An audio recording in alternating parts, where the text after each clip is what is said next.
Sejam todos bem-vindos ao meu canal. Eu sou Simone Gantuai, seu direito empresarial do século XXI, e hoje a gente vai falar um pouco sobre o que a Lei 14.112 de 2020 mudou no cenário da organização dos pagamentos, da organização dos credores na falência e também, obviamente, na recuperação, porque uma coisa conversa com a outra.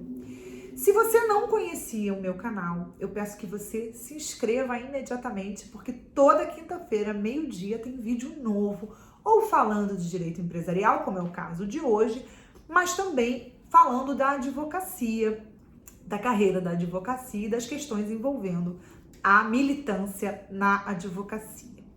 Dito isso, por que eu tô fazendo esse vídeo depois de ter feito uma sequência de mais de 15 vídeos falando das alterações da Lei 14.112, na Lei 11.101 de 2005? Porque esse é um assunto que interessa a todos os advogados, não só os advogados que militam na área empresarial.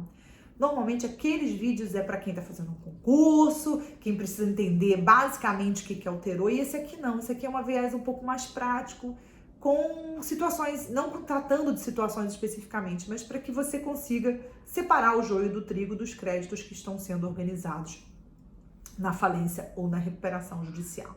Então vamos começar objetivamente a tratar. Basicamente, a organização dos credores são tratados em dois dispositivos, no artigo 84 e no artigo 83. Mas os credores da falência especificamente são credores do artigo 83, que são os credores concursais. Enquanto que os credores do artigo 84 são os credores extraconcursais. Eles são credores que furam a fila, porque eles são credores da massa falida, pelo menos em tese, de forma geral, são credores da massa falida. São credores que gozam de algum privilégio que vão ser colocados numa posição super na frente. Eles inclusive não habilitam os seus créditos. Quem habilita crédito são os credores da falência, credores do falido efetivamente. E aproveito o gancho para dizer que esses credores passam por um procedimento que está lá regulado no artigo 7º e artigo 20 da Lei 11.101, que são as verificações de crédito perante o administrador judicial, as impugnações que já são judicializadas, assim como as habilitações de crédito retardatárias e as ações que também eventualmente podem ser cabíveis, como a ação de revisão, a ação revisional do quadro geral, como também a ação de retificação do quadro geral de credores. Mas esse não é o assunto desse vídeo, só para vocês saberem que essas questões, até a elaboração do quadro geral de credores e o início dos pagamentos, está lá no âmbito do artigo 84, do artigo 7º até o artigo 20. O que a gente vai falar é como que a gente organiza esses pagamentos. Por isso que eu não estou falando propriamente de quadro geral de credores, porque quadro geral de credores é dos credores concursais, são os credores que precisam habilitar os seus créditos e tudo mais. Inclusive, já chamo a atenção também para você, se você não assistiu nenhum dos meus vídeos sobre recuperação e falência, que o artigo 7º-A foi introduzido nesse capítulo, tratando agora do incidente de classificação dos créditos públicos na falência. Esse procedimento só tem vez no processo falimentar. Ele não tem aplicação no procedimento, no processo recuperacional, tá? Só no processo falimentar, porque os créditos tributários não se submetem à recuperação judicial. Por isso que eles não acontecem na recuperação judicial. Então, esses créditos todos, eles precisam começar a ser pagos. E como é que eu pago? Em primeiro lugar, na ordem do artigo 84 e em segundo lugar, na ordem do artigo 83. Então, eu só posso passar a pagar os credores do artigo 83 depois que eu pagar todos os credores do artigo 84. O artigo 84, ele foi muito modificado. Ele foi modificado porque ele era um dispositivo que tinha um inciso 1, esse inciso 1 foi revogado e no lugar dele foram inseridos o inciso 1A, 1B, 1C, 1D, 1E. E justamente o inciso, que era o inciso 1, virou o inciso 1D, ou seja, 3 pessoas foram colocadas na frente dele, mas que tecnicamente só uma foi nova, porque todas as outras já existiam e justamente pelas dúvidas que geravam sobre qual a ordem que tinha que pagar, depois da consolidação da nossa jurisprudência em relação a isso, eles foram lá e colocaram aqui no artigo 84. Então, em primeiro lugar, encabeçando a lista, são os credores do artigo 150 e 151. Os credores do artigo 150, em particular, são os credores trabalhistas que estavam trabalhando na época da decretação e que estavam com salários atrasados. Então, eles não atingem todo e qualquer trabalhista. Só os trabalhadores que estavam trabalhando ao tempo da decretação e que estavam com seus salários atrasados. Se não havia salário atrasado, ele não entra nessa regra. E essa classe só recebe até 5 salários mínimos por trabalhador, tá? Devido nos 3 últimos meses, 5 salários por trabalhador. Presta atenção que esse credor, esses 5 salários vão ser descontados dos 150 lá, se ele eventualmente tiver recebido aqui com antecedência, tá? Então, para você tomar cuidado, não pedir mais de uma vez, se você for um advogado que tá habilitando um crédito trabalhista, tá? Além dos credores do 150 e 151, em segundo lugar, no 1B, vem os credores do Deep Finance. São credores que só vão existir se essa for uma falência que tenha sido convolada de uma recuperação judicial e que nessa recuperação tenha tido o financiamento através do Deep Finance, que também é um instituto novo que não tinha na Lei 11.101 de 2005 originariamente, e sendo que esse dispositivo também é muito claro em dizer que, olha, só entra aqui os valores efetivamente entregues, porque muitas vezes esses financiamentos eles são pagos em rodadas e a falência pode ser decretada antes de alguma rodada, então só entra aqui os créditos efetivamente adiantados, pagos pelo financiador, que ele vai ter essa benesse. Depois deles vem os credores de restituição, que são as restituições em dinheiro.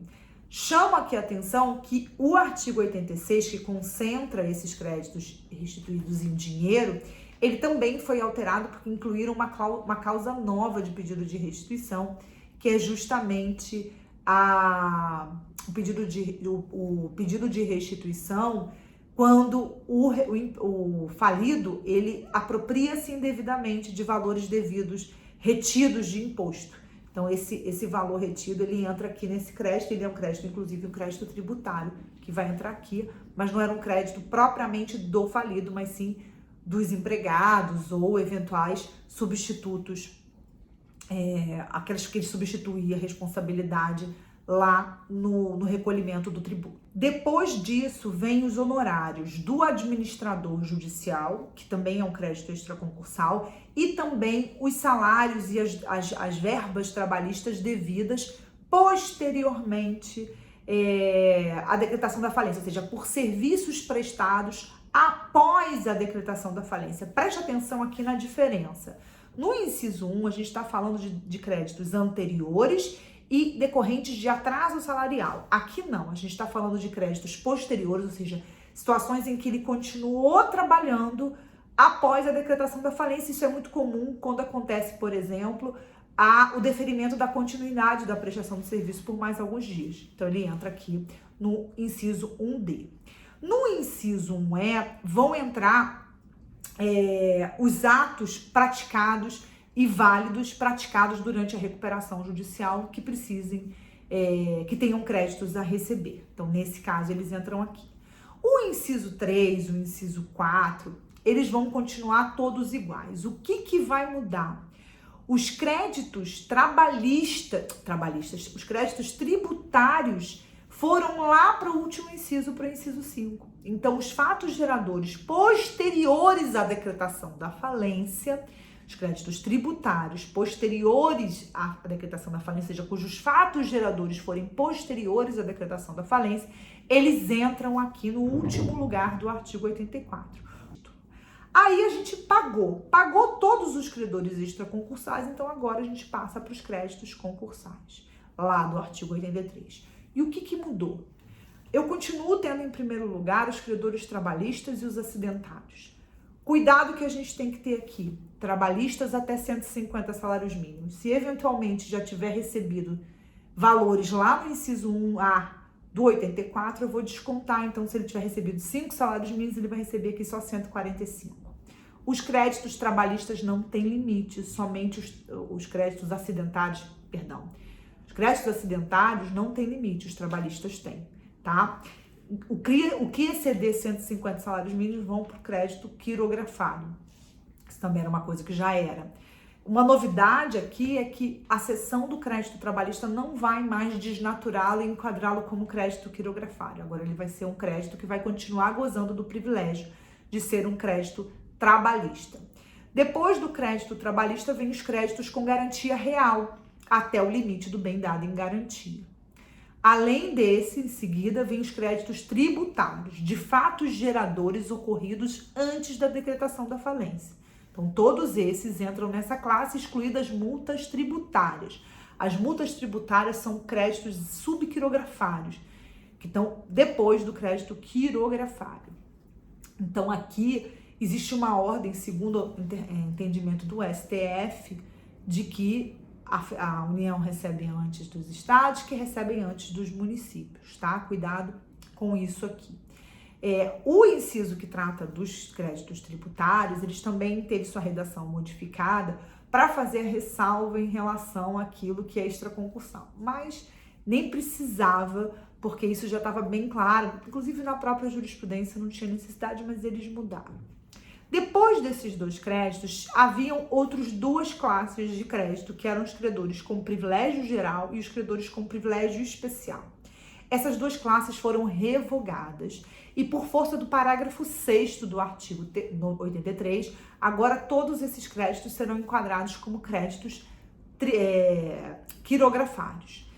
E aí, em seguida, vem, então, os créditos quirografários. O que são os créditos quirografários? São os créditos que não estão vinculados a nenhuma classe específica. Ou seja, você chega à conclusão dele por exclusão. Se ele não é trabalhista, se ele não é com garantia real, se ele não é tributo, se ele não é subquirografado, se ele não é subordinado, se ele não é juros, se ele não é nenhum dos outros, ele é crédito quirografário. Inclusive, a lei também pode dizer que ele é quirografário, como é o caso, por exemplo, dos trabalhistas que excederem os 150 salários mínimos. Esse, por força normativa, da linha B, se não me falha a memória, do artigo 83, inciso 5, que é o inciso que trata, 6, que trata do quirografário, ele vai ser crédito quirografário, do trabalhista. Então, ele vai dizer em alguns momentos, outro você vai chegar a essa conclusão por exclusão, tá? Abaixo dos créditos quirografários, a gente tem os créditos subquirografários, que são as multas de um modo geral.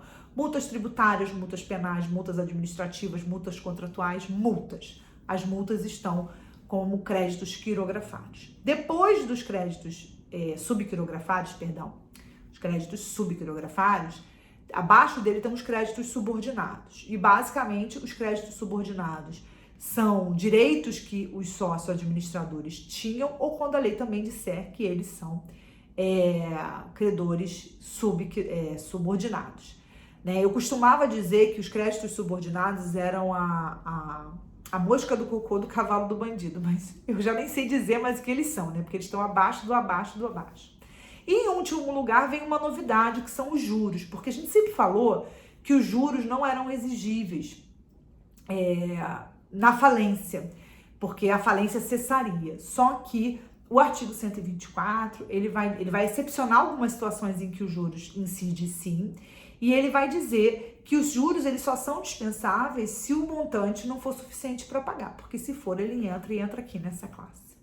E aí isso foi reformado para poder adequar o 124 a um quadro geral de credores que não o contemplava, e agora ele vai contemplar.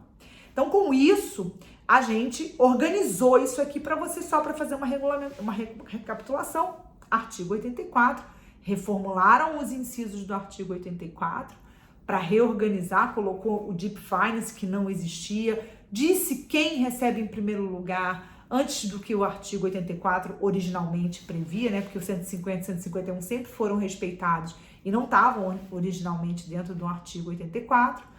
E no artigo 83 sai a classe dos créditos com garantia, com privilégio geral especial, viram créditos quirografários, esses créditos a partir de agora. Com isso, a gente termina essa breve vídeo aqui. Espero que tenha esclarecido suas dúvidas. Se você tiver outras dúvidas, coloca aqui, comenta, pergunta, para a gente trocar ideias aqui e também poder produzir um conteúdo cada vez melhor, de melhor qualidade para você.